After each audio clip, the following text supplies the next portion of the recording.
They will never tell you this, but the more emotionally distant someone becomes, the more they are begging to be understood without even knowing it. Avoidants don't run because they don't care. They run because something inside them believes they'll be safer if no one ever sees who they truly are. Avoidants often construct elaborate internal systems of control to maintain emotional safety, relying on routines, distance, and self-reliance as protective armor against the perceived dangers of vulnerability. This defense is not rooted in malice or indifference, but in a deep-seated fear that emotional intimacy will inevitably lead to engulfment, rejection, or loss of identity.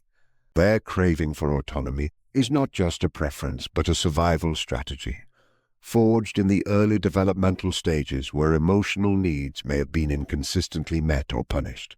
Over time, they learn to associate closeness with pain and distance with safety, crafting a life that revolves around the avoidance of dependency. Yet beneath this structured independence lies a quiet ache, an unspoken hunger for deep connection and emotional depth, one that they often repress or deny even to themselves. When someone enters their life who gently yet persistently challenges this structure, someone who does not chase them or collapse in response to their withdrawal, but instead maintains grounded presence and emotional clarity, the avoidant begins to experience a new paradigm. This challenge doesn't come from aggression or emotional neediness, but from stillness, from a refusal to collude with their patterns of escape. It speaks the language of steadiness rather than urgency, and in doing so, it pierces through the avoidant's emotional armor. Suddenly, the protective walls they've built begin to feel more like prisons than sanctuaries. The very behaviors they once relied on for protection begin to feel restrictive, as the presence of this other exposes a truth they have long evaded. They want to be seen, known, and emotionally held, but only in a way that does not threaten their inner sense of control. To challenge an avoidant in this way is to offer them a different mirror, one that reflects not just their patterns but their potential for transformation. The presence of a grounded challenger holds up the possibility that intimacy does not have to mean surrendering autonomy, that vulnerability does not mean weakness, and that love can be both spacious and binding without consuming the self. This form of challenge creates a sacred tension within the avoidant, awakening parts of them that have long been dormant and asking them to reckon with the dissonance between who they've had to be and who they long to become. It becomes not a battle of will, but an invitation to grow, to feel, to connect in a way that finally aligns with the quiet longing they've carried beneath the surface of their avoidance. Avoidants often live within a carefully constructed emotional narrative that romanticizes solitude and independence, viewing emotional closeness as a potential threat to their inner equilibrium. They cling to the illusion that disconnection equals peace, crafting a reality where vulnerability is equated with danger and autonomy with strength. This illusion forms early in life, often as a response to inconsistency, neglect, or emotional chaos, and becomes the lens through which they interpret intimacy. They convince themselves that remaining emotionally unavailable is not only necessary but noble, a path of clarity and control that shields them from disappointment or betrayal. However, when someone challenges this narrative, not through force or emotional chaos, but with calm confrontation, they are forced to confront the cracks in the story they've long believed. This confrontation acts like a mirror, not one that judges, but one that reveals the deeper cost of their self-imposed isolation. It exposes the emotional void they've grown used to and the internal contradictions between their desire to be untouched and their secret yearning to be deeply known. Being gently confronted dismantles the fantasy of their solitary peace and forces them to see that their so-called safety has come at the cost of true connection. It disrupts their pattern of retreat by introducing a new kind of emotional rhythm, one that doesn't chase or abandon, but instead stands still, holding a steady gaze that says, "I see you hiding, but I also see your hunger to be found." In this confrontation, the avoidant is not pushed to change, but rather invited to witness themselves without the filters of fear or ego. They begin to sense the emotional price of their avoidance, the missed opportunities for love, the numbness disguised as calm, the absence of genuine presence. This disruption doesn't offer immediate comfort. In fact, it often creates discomfort, anxiety, and confusion. Yet it is within this very discomfort that transformation begins. When their internal fortress is met with unwavering emotional truth, the fantasy of isolation starts to lose its appeal. They may resist, withdraw further, or even lash out defensively, but something begins to shift beneath their habitual reactions. They start to realize that solitude was never serenity, only survival, and that real peace may come not from fleeing intimacy, but from learning to remain within it. Challenging them in this way isn't about control, but about awakening, about piercing through illusion to reveal the soul that longs to feel, to be mirrored, and to belong. Avoidants are most comfortable when emotional connections are contained within the predictable borders of distance, routine, and self-control, because unpredictability threatens their carefully managed sense of inner safety. They rely on emotional patterns that ensure they remain just close enough to function within relationships, but far enough to avoid the vulnerability that intimacy demands. This emotional distance, while painful to those seeking closeness with them, becomes a kind of psychological autopilot for the avoidant, a default response to connection that keeps them feeling in control. However, when someone begins to challenge this emotional pattern, by refusing to conform to the cycle of chasing and withdrawing, or by calmly calling attention to their detachment, it disrupts that autopilot and brings the avoidant into the present moment. This interruption is not aggressive but intentional, marked by a deep steadiness that neither clings nor collapses. It unsettles the avoidant, not because it is unsafe, but because it demands presence, emotional awareness, and truth. It exposes the shallowness of the emotional script they've been repeating, and it forces them to confront the reality that their connections lack depth, not because others failed them, but because they have refused to stay emotionally open. When emotional distance is challenged in a grounded way, it creates a pressure point within the avoidant psyche, awakening them to the reality that true love is not predictable, not always comfortable, and certainly not static. They begin to see that the intimacy they fear is also the very thing that gives meaning and vitality to a relationship. The challenge becomes a pivot, an emotional turning point, where the avoidant must decide whether to remain in the safety of their controlled emotional world or step into the discomfort of real, reciprocal connection. This moment is critical because it strips away the illusion that control equals peace, revealing instead that love requires a surrender of the very patterns they have trusted for so long. It confronts them with the truth that relationships are living, evolving experiences, not fixed contracts. The challenge doesn't ask them to lose themselves, but to risk showing themselves, to trade the comfort of emotional neutrality for the richness of authentic presence. In doing so, the avoidant begins to realize that depth does not destroy safety, it redefines it. That emotional aliveness, even when uncertain, is far more fulfilling than the quiet numbness of detachment. Through this disruption, a new path becomes visible, one where connection is not feared but embraced as the gateway to emotional growth and true inner security. Avoidant individuals are often shaped by early emotional experiences where vulnerability was either met with inconsistency, punishment, or emotional absence, leading them to internalize the belief that expressing needs or desires would result in rejection, disappointment, or shame. As a result, they grow accustomed to hiding parts of themselves, convinced that their emotions are too much, their needs too dangerous, or their presence too insignificant to truly matter. Over time, they develop emotional armor that not only protects them from others, but also keeps their own longings at a distance, convincing themselves that they are safer in solitude than in the chaos of connection. What they often don't anticipate is the impact of being genuinely seen, not in a way that pressures them to perform or change, but in a way that calls them forward with presence, clarity, and truth. When someone challenges their withdrawal, when someone gently yet firmly refuses to accept their emotional absence as the final truth of who they are, it touches something primal within them, something long buried but never extinguished.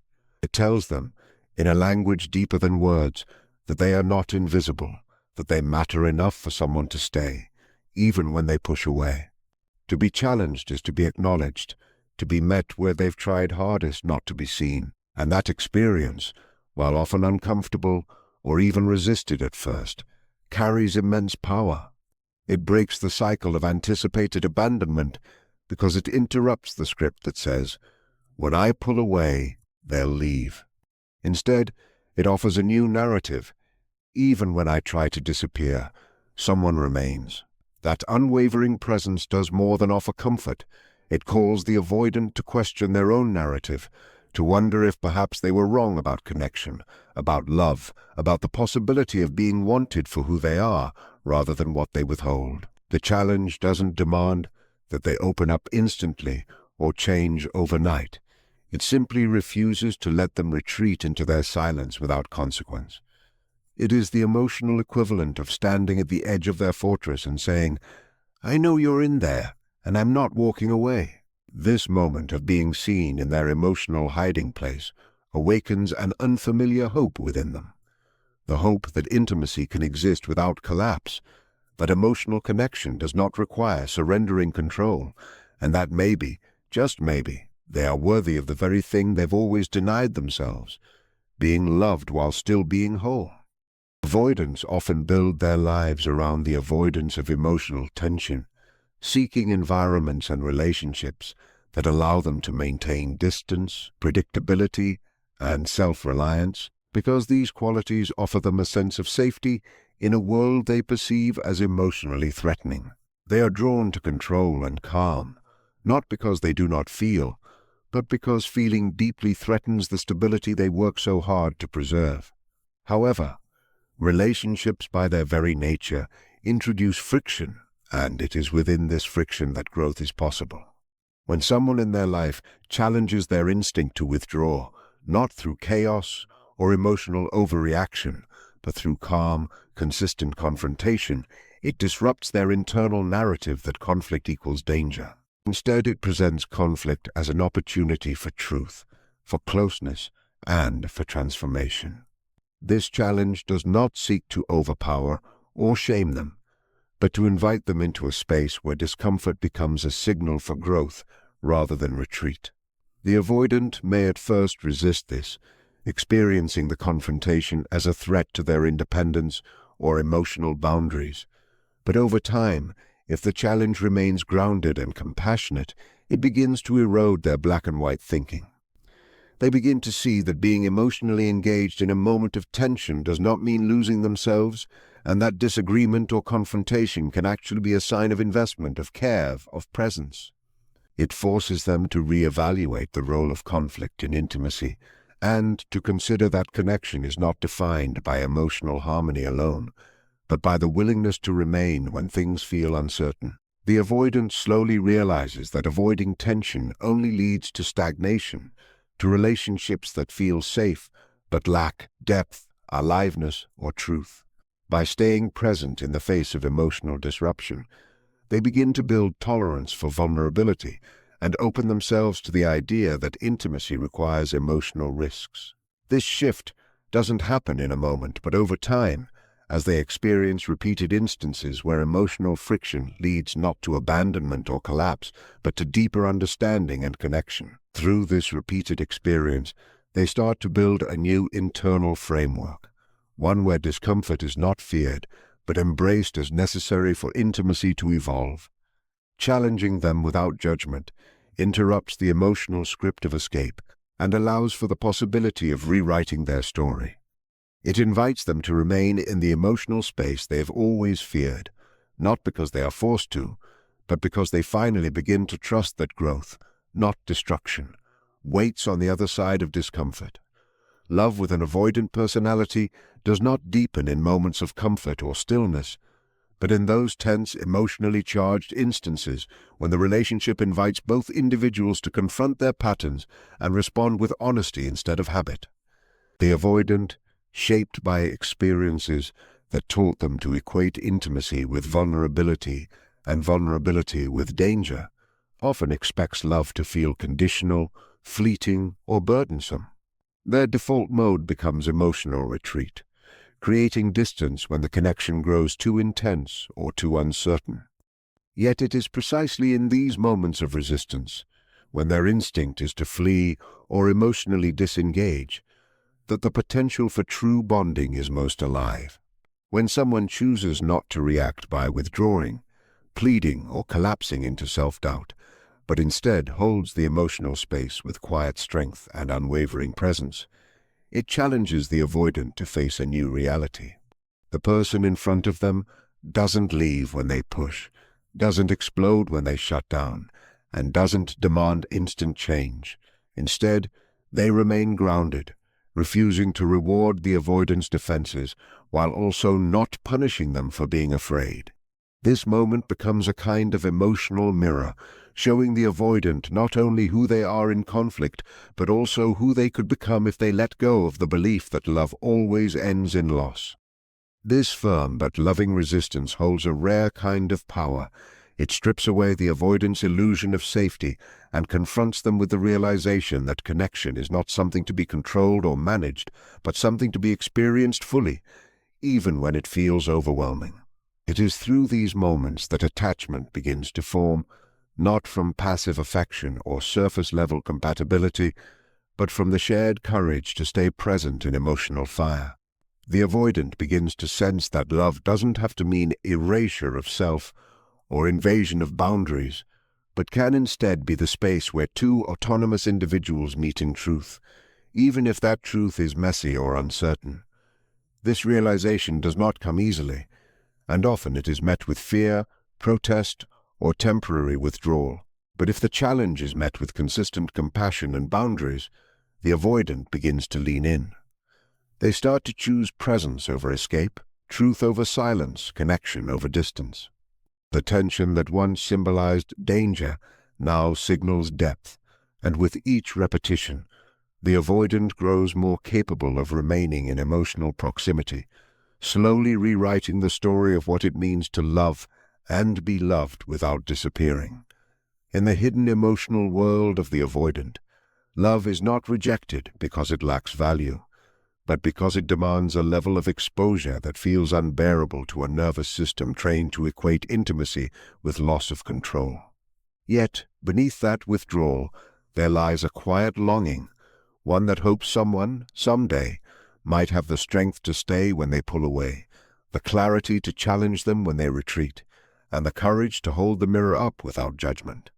Challenging an avoidant is not about breaking their defenses through force or manipulation, but about disrupting their pattern of escape with the energy of unwavering truth.